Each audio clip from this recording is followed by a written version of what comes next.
Dünən sən söz ver, mən deyəcəm əhsəni. 70-indi sən dicinən, mən deyəcəm 80-i. İndi bunlar gəlib burada bəyənməyirlər məni. 20 ildir deyirəm, sətrinə gəlib satmışam.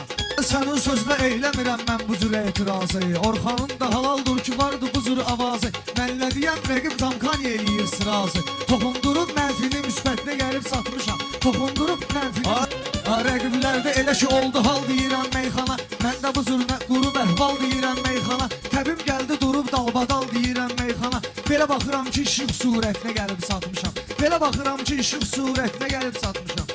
Mən sənə bir söz deyim, əhval sənə lazımlıdır. Mən sənə bir söz deyim, əhval sənə lazımlıdır. Cavabını da qaytarım, dərhal sənə lazımlıdır. Nə qədər ki bu dünya durur, bal sənə lazımlıdır. Bilirsən ki, mən də təbabətinə gəlib satmışam. Bilirsən ki, mən də təbabətinə gəlib satmışam.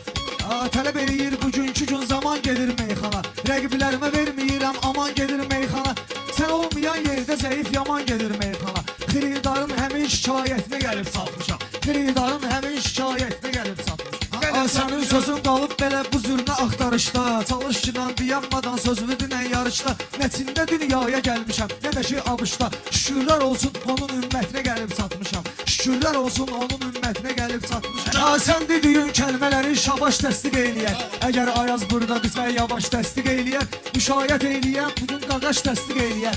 Bu gün Luboy bənddə müşayiətinə gəlib satmışam.